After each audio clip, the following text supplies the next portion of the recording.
Anthropological Theory, 7th edition, and Introductory History. 19th century evolutionism. In the English-speaking world, the word anthropologist first appeared in print in 1805, Kucklick 1991. It was another 79 years before the first university position in anthropology was created. The emerging discipline of anthropology combined with three long existing streams of thought. The first was the study of what we have come to call cultural differences among societies. The second dealt with the struggle to explain the antiquity of humans and the artifacts left from these ancient lives. The final line of thought, closely related to the second, was the investigation of biological origins of humans and other species. All of these areas have been the subject of investigation and speculation. For much of the past millennium, though it is far beyond the scope of this text to analyze all the antecedents of anthropology, we will briefly review some of the principal developments that led to its origin before exploring evolutionary and anthropological thinking in the 19th century. It is probably fair to say that whatever literate civilizations came into contact with members of different societies, something like ethnographic writing occurred. For example, ancient authors such as Herodotus, a Greek historian of the 5th century BCE, offered readers fanciful descriptions of other societies in the 14th century. Ibn Khaldun, a Tunisian politician and historian, wrote the Muqaddimah, or Introduction to History, in which he proposed that the study of human civilization and social organization was entirely original science. In Europe, there was a long tradition of interest in the exotic writings, such as the Wonders of the East, written in the 11th century, and the Travels of Marco Polo, written around 1300, had fascinated Europeans until the 15th century. However, Europe remained relatively isolated and provincial. Then developments in selling technology and advances in weaponry allowed Europeans to expand their influence across the globe. For the first time, they were in frequent contact with people from societies radically different from their own. This exposure raised a host of ethical and philosophical problems.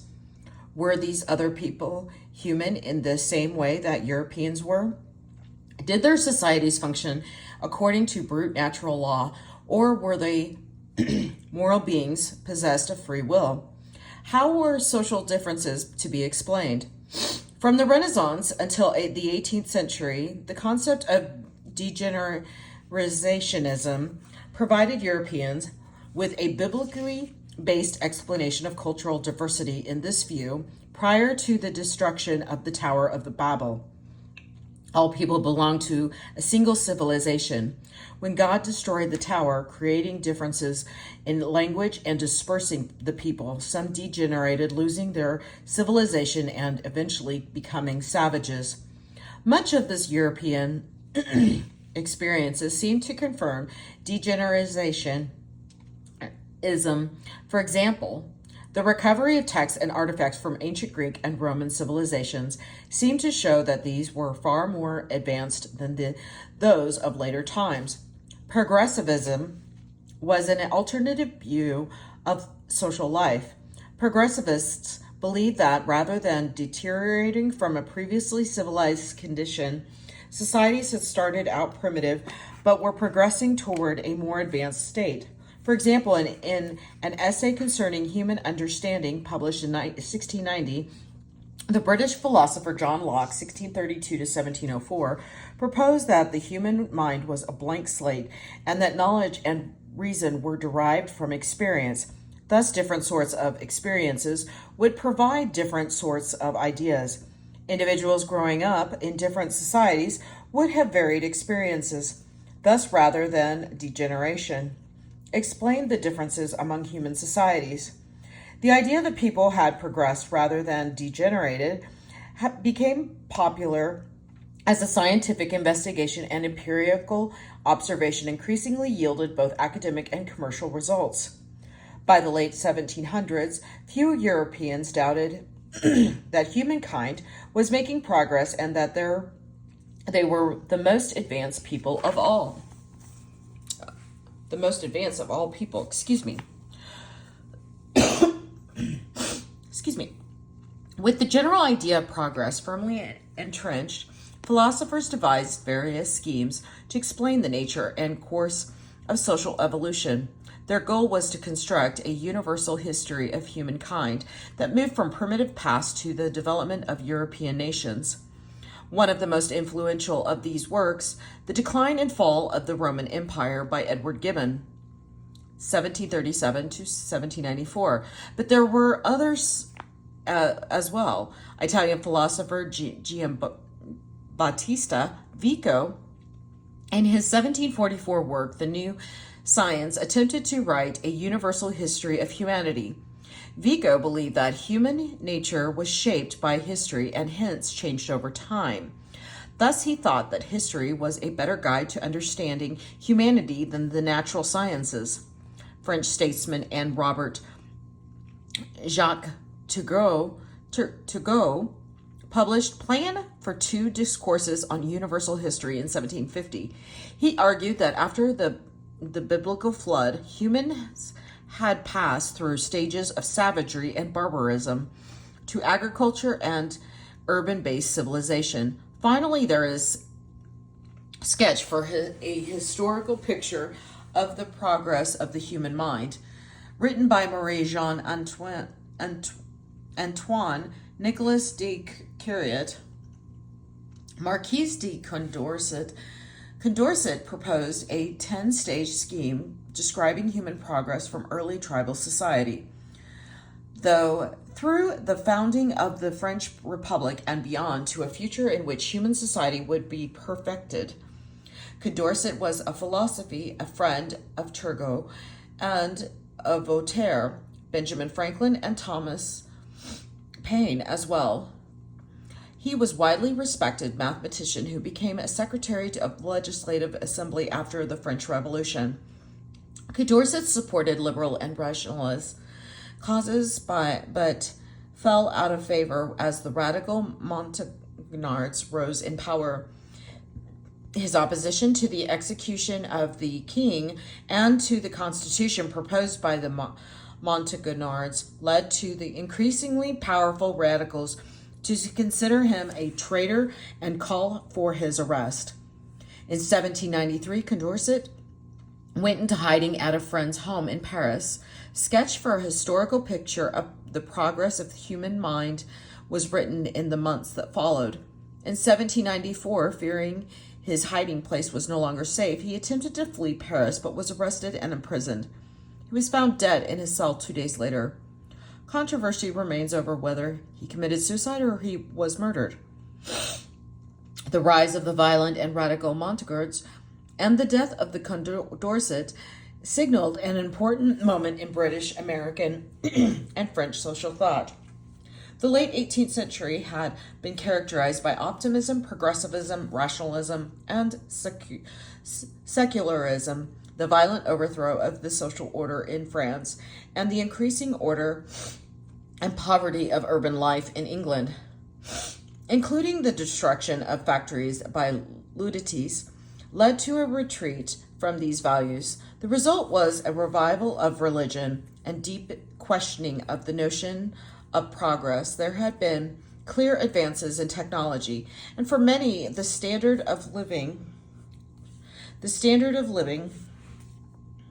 I'm so sorry, led to the result, revival. There had been clear advances in technology, and for many, the standard of living had improved. Sorry about that. However, the French Revolution and turbulence among the British lower classes suggested that optimism for humanity's future might not be justified.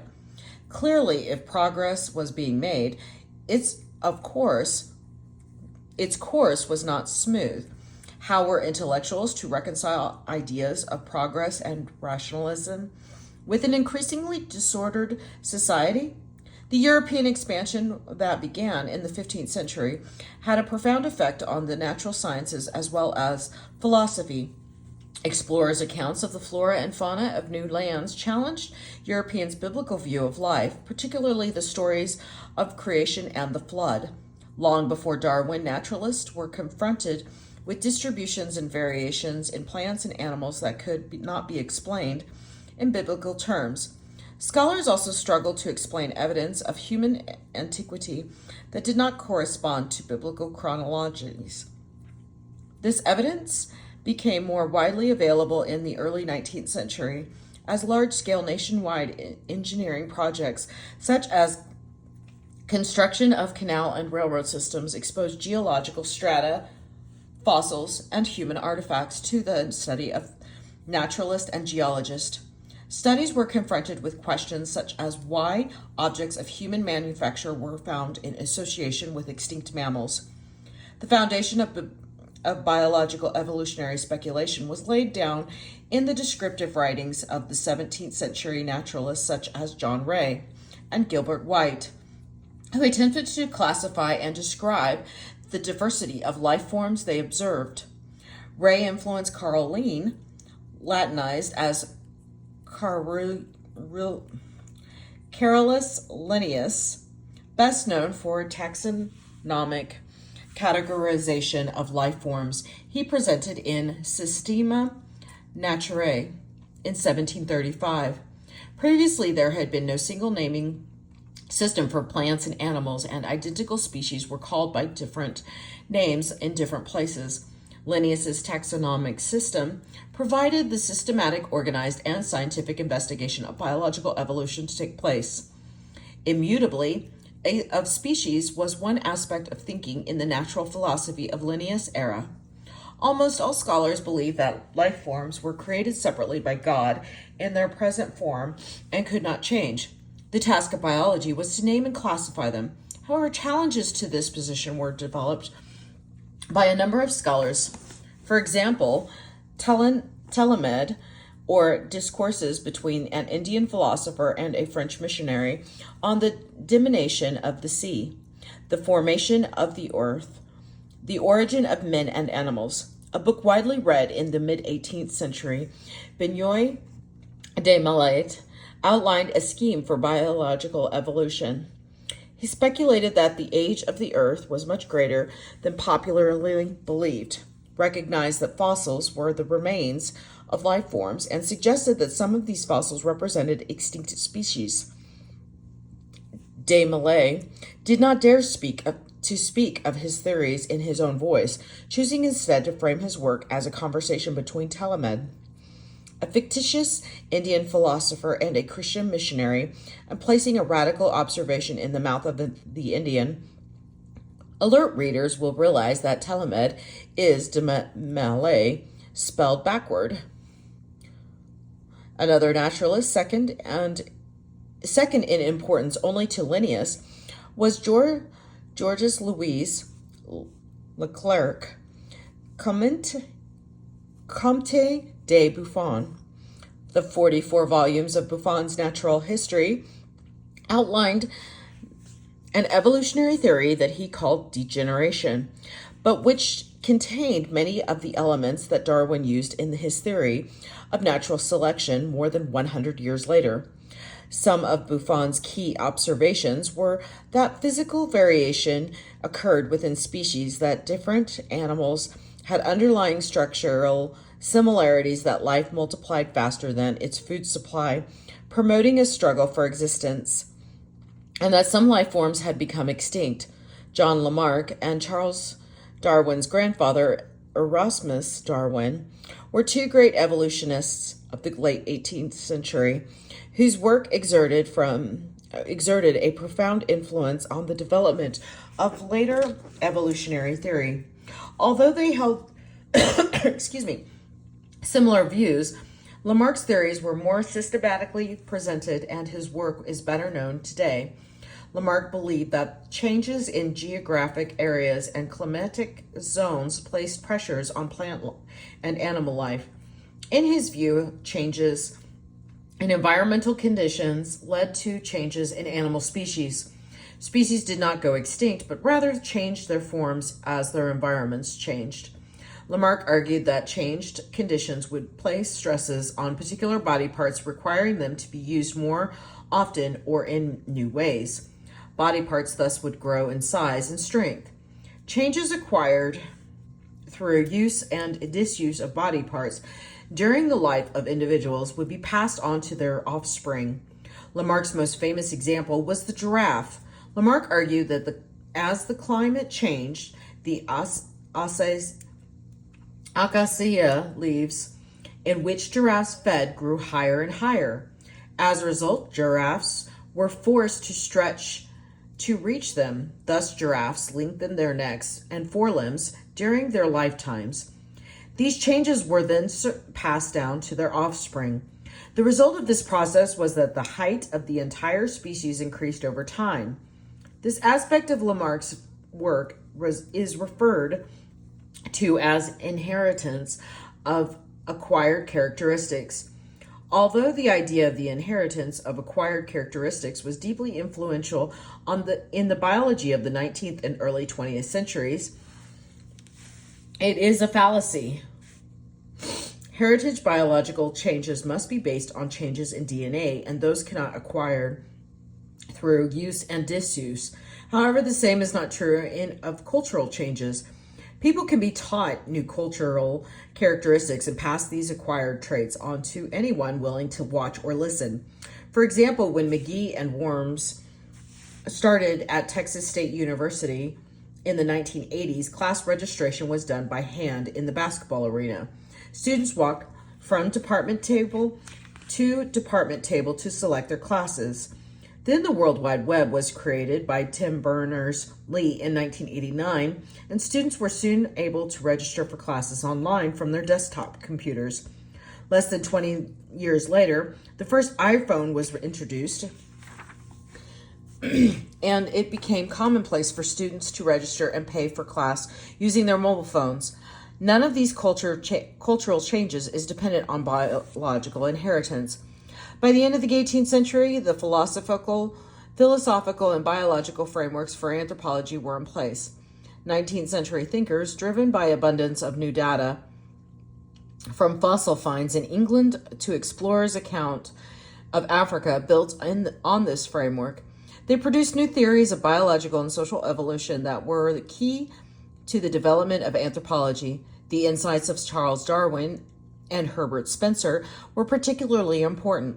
Between 1831 and 1836, Darwin traveled on the HMS Beagle on a mission to survey the southern coast of South America, one of the most famous voyages in the history of science. Darwin sailed over 40,000 miles and collected more than 5,000 specimens. When he returned, he published a journal of his voyages, as well as a major multi-volume work on coral reefs and several works on barnacles. In 1837, he also began to write secret notebooks in which he organized his thoughts about evolution. He studied the materials he had collected and gave considerable attention to commercial plant and animal breeders in whose works he saw a practical application of his concept. He collected data, organized his notes, and in 1844 composed a draft of his ideas that he showed to his close friend, the eminent botanist Joseph Dalton Hooker. However, aware of the controversy of his ideas would arouse, he refrained from publishing his work. Darwin had been refining his ideas for 20 years when he received a letter in June of 1858 from Alfred Russel Wallace, a young naturalist with whom he had been corresponding. From his own observations in Malaysia, Wallace had independently formulated the theory that Darwin had been working so diligently to substantiate. Darwin was greatly disheartened by Wallace's letter, but his colleagues Charles Lyell and Hooker arranged the joint presentation of the two men's ideas in July 1858, and Darwin was granted the opportunity to publish. First, he published On the Origin of Species by Means of Natural Selection in November 1859. Darwin held that change within species must follow natural laws like those found in the physical sciences. In The Origins of Species, he named and outlined his theory of natural selection and proposed that it was the fundamental principle of biological change. Darwin began with the idea that more organisms were born than survived to adulthood. This was widely accepted concept derived in part from an essay on the principle of population published in 1798 by Thomas Malthus. He then speculated about the factors that determined which individuals survived while others did not. Darwin observed that no two individuals of any species were precisely alike. Small variations occur in the appearance or behavioral characteristics of members of any population. Darwin hypothesized that some variations were better than others in that they led those who possessed them more to more successfully compete for food, shelter, and mates. These individuals would subsequently produce more offspring who themselves would survive and reproduce. Darwin called the characteristics that led to increased numbers of surviving and reproducing offspring adaptive. Though he did not have any understanding of the mechanisms of heredity, he observed that parents were capable of passing traits to their offspring and that those possessing the adaptive traits were naturally selected over those who lacked them. Consequently, over a long period and through the slow incremental accumulation of adaptive traits, the appearance of a species could be altered or a new species could develop. Darwin's theory was extraordinarily important for several reasons. First, it was a scientifically convincing explanation of the ways in which life forms could change over time and new species emerge. As such, it is the basis of much of modern biology. Additionally, Darwin's theory was a powerful social metaphor. Darwin's theory was capable of explaining how it was possible to have both progress and social disruption. It showed how progress, rather than being a smooth upward climb, was achieved through struggle and conflict. Darwin's work was controversial and in religious circles and met with ridicule from the popular press. It was disparaged by French intellectuals who presented it in seriously flawed mistranslation when it first appeared, and generally rejected in Germany until the turn of the 20th century. However, in Britain and America, scholars had been moving toward a theory of evolution for half a century, and Darwin's work was widely, if not universally, accepted. Darwin had become extremely well respected in scientific circles for his publications on his voyages, geology, coral reefs, and barnacles. His support made the ideas of evolution and transmutation of species much more popular in both scientific and popular circles. However, many scientists of Darwin's era rejected natural selection. Some, such as William Thomson, Lord Kelvin, argued that even though the Earth was ancient, it was not ancient enough to provide the time necessary for natural selection to occur. Others, such as Fleming Jenkin, believed that any favorable mutations that did occur would be swamped by the size of existing populations. George Douglas Campbell, Duke of Argyll, proposed that natural selection could not account for the beauty of the world. Darwin used his theory of sexual selection to answer the Duke of Argyll's objections, but the problems raised by Lord Kelvin and Fleming Jenkin were not solved until the late 19th to early 20th century, when radioactivity and genetics were better understood. Herbert Spencer had been working on a theory of human social evolution years before Darwin published The Origin of Species, and Darwin had applied some of Spencer's concept in his work, but Spencer's work gained increased credibility because of Darwin. Though Spencer was the son of a schoolmaster, he was largely self-educated. He worked as a civil engineer for the Birmingham and London Railway, and then as a sub-editor for The Economist, a magazine that promoted free market capitalism.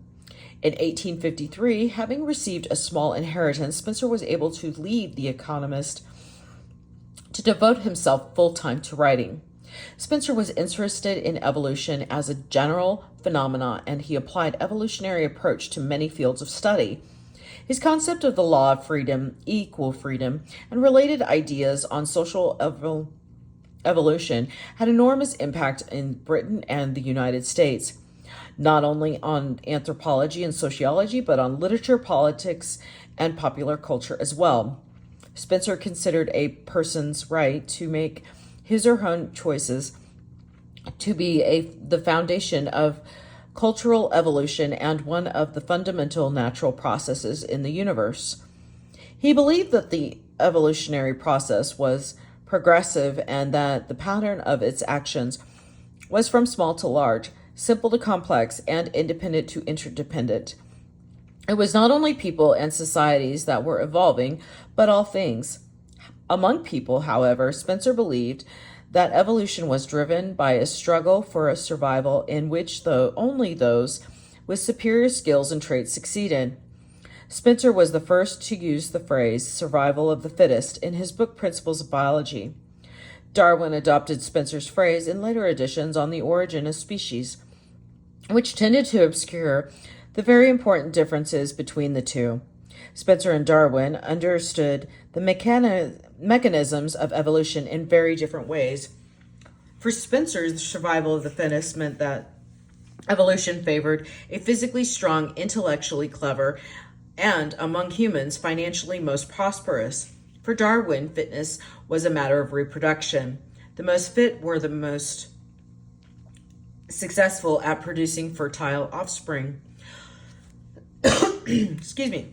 Although Spencer viewed Darwin's work as supporting his own, there is little evidence Spencer understood what Darwin meant by natural selection. Spencer's view of biological evolution was based on Lamarck. The organic analogy, a critical part of Spencer's thinking, is illustrated in The Social Organism, 1860, which is the first essay of this book. Spencer compared human societies to biological organisms. He used this analogy to link biological and social evolution, implying both followed the same processes and direction. This suggested that societies could be studied in the same fashion as biological organisms, in making the analogy between societies and biological organisms. Spencer also proposing that there was an analogy between the organs within an organism and the various parts of society. This implied a research agenda. The social organs should be accurately identified and their role and function in maintaining society described. This idea in various forms set the agenda for much of anthropology in the century following the publication of The Social Organism. All humans are ethnocentric to one degree or another, and 19th century Europeans and Americans were no exception. Looking with the pride at their industrial advances and burgeoning economic and military power, members of the Western societies believed they were at the pinnacle of social evolution. One consequence of Spencer's work was the popularization of a point of view called social Darwinism. Social Darwinism interpreted theories of evolution to mean that progress could only be achieved through the strong dominating the weak. They equated strength with military and financial power. Thus, they believed that it was not only the right, but the obligation of the rich to dominate the poor, and of Western powers to dominate those who were less technologically advanced. It was only in this manner that humanity as a whole could progress. This was convenient philosophy for the rapidly expanding European powers and was used to justify their imperialism, colonialism, and racism. In the United States, social Darwinism was invoked as a justification for free enterprise, capitalism, the doctrine of manifest destiny, and imperialist projects such as the Spanish-American War of 1898.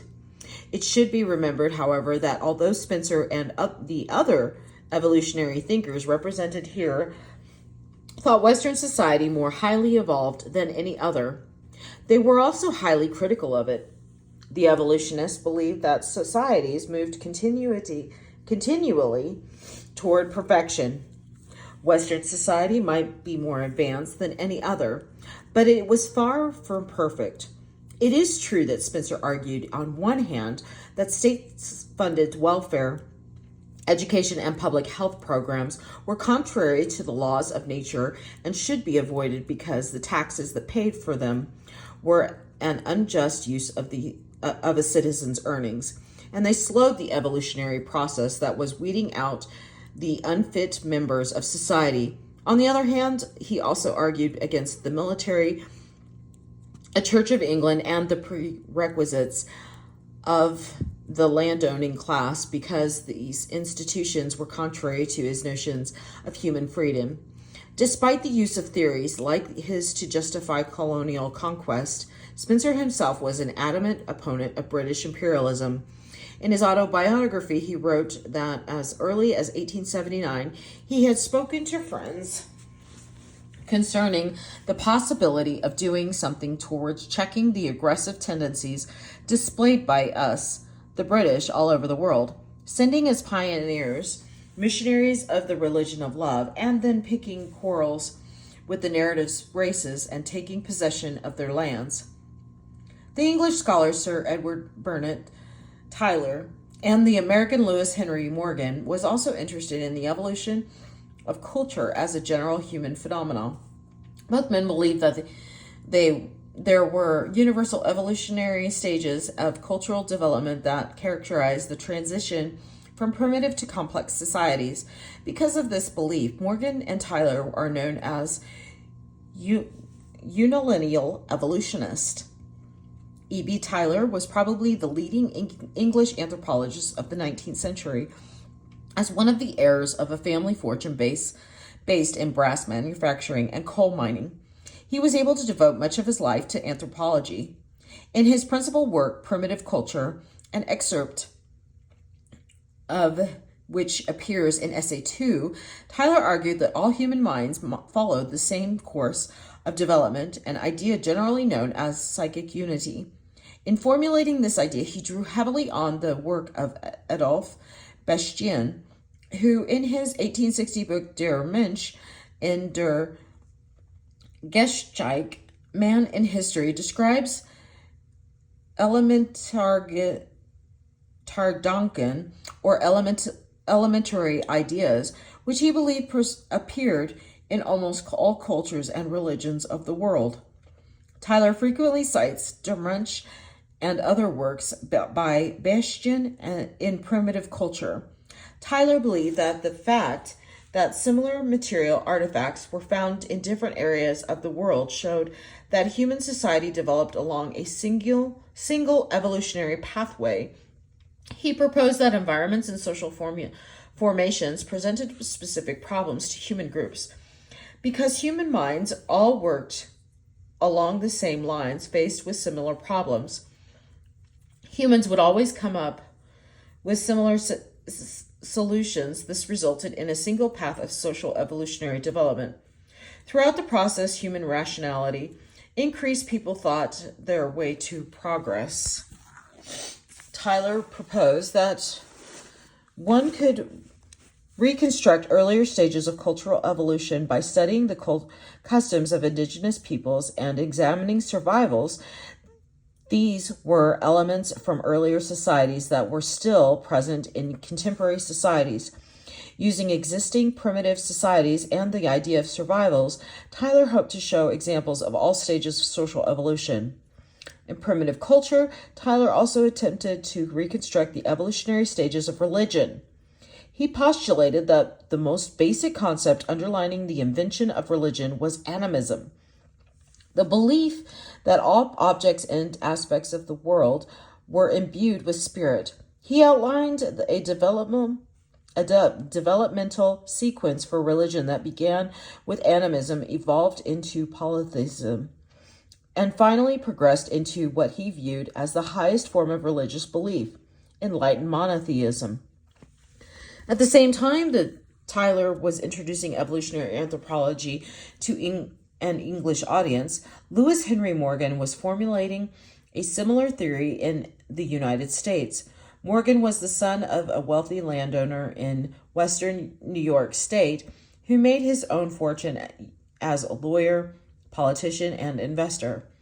As a young man, he became interested in Native American culture, especially the Iroquois of upstate New York. This led to his first book, The League of the Iroquois, in 1851. Morgan was particularly interested in patterns of marriage and descent, which he believed were related to social evolution. His success in business gave to him the time and money to travel, and he visited a variety of Native American groups.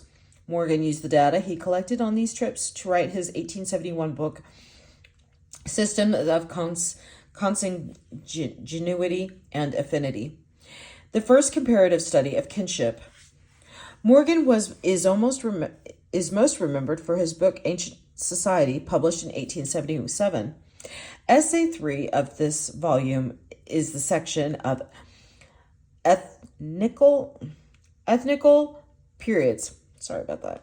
From that work, in Ancient Society, Morgan attempted to trace the evolution of human society from primeval times to the Victorian era, which he considered the high point of human civilization.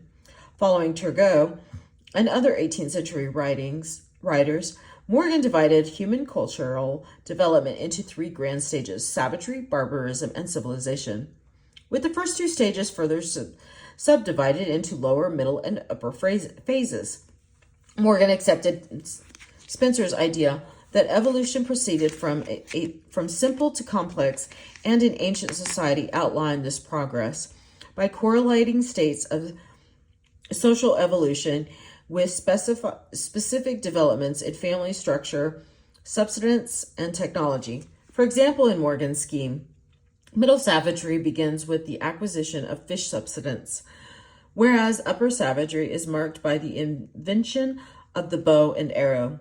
Unlike Spencer, Morgan believed that evolutionary progress was not achieved through competition, but was propelled by the flowing of germs of thought. The increasingly complex technologies and family structure produced after such events were markers of evolutionary progress. Like Tyler, Morgan believed in psychic unity and the uniform nature of the human mind. All humans had the same germs of thought. However, these had not flowered equally in all societies. For Morgan, this explained both why human societies must move along in a single evolutionary pathway and why not all had progressed equally. The unilineal evolutionary perspective of the late 19th century revolved around several related themes. First, it was generally supposed that all societies evolved through the same stages and were progressing towards civilization.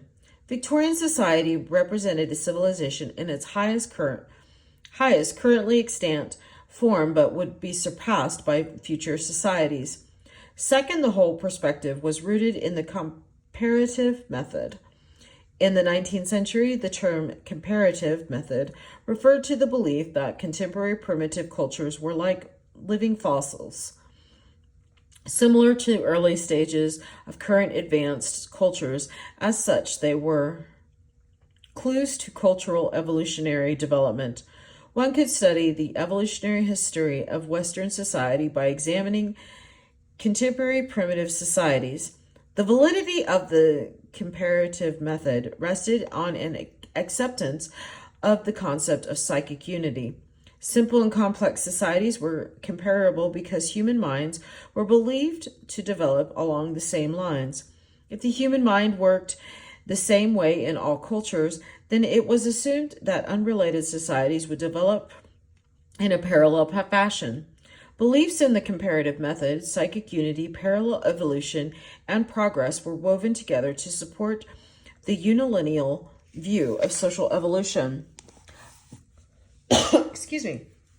Karl Marx and his frequent co-author Friedrich Engels are far better known for their contributions to other disciplines, in particular economic and political theory, than for their studies in anthropology. Despite this, their ideas are critical to anthropology and have been the subject of much debate among anthropologists.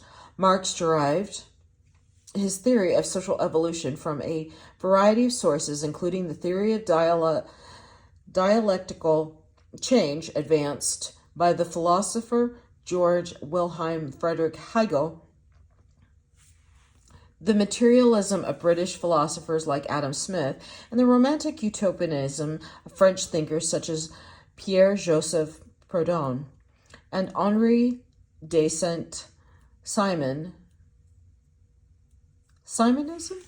I'm sorry. Yeah. Nism of French thinkers such as Pierre-Joseph Proudhon and, oh my goodness gracious. Sorry about that, guys. Whereas scholars such as Locke and Tyler believed that cultural institutions were the product of rational thought, Marx argued that all thought of this was a product of cultural institutions rather than their cause. Marx, a materialist philosopher, gave primacy to the analysis of the conditions of productions within society.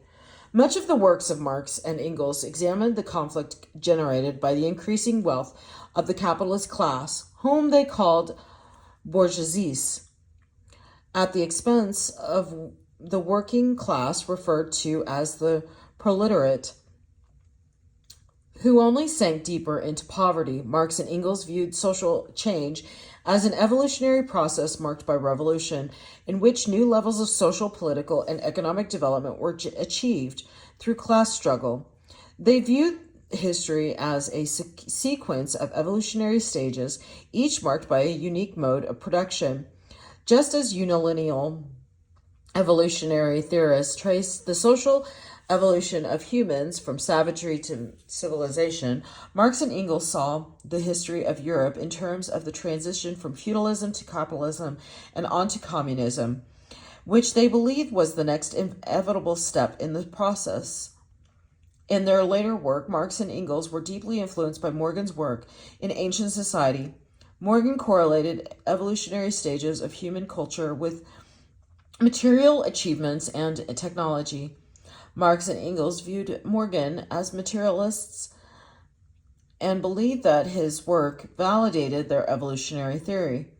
Additionally, although Marx despised Spencer, whom he viewed as an apologist for capitalism, both Marx and Spencer focused on the notion of conflict as the mechanism for social evolution. Marx's work drew little attention in early 20th century anthropology, although some scholars, such as Durkheim, were political socialists until the late 1920s. Marx had relatively little effect on ethnographic analysis outside the Soviet Union. However, in the 1920s, Australian archaeologist V. Gordon Childe became one of the first Western advocates of Marxist analysis, and since that time, anthropologists have come to depend increasingly on his ideas. Many theories in both cultural anthropology and archaeology have come to rely on Marxist insights. Today, a background in Marxist thought is basic to reading culture history. Essay 4 of this volume presents Feuerbach from the German ideology. This is the end of 19th century evolutionism. Thank you.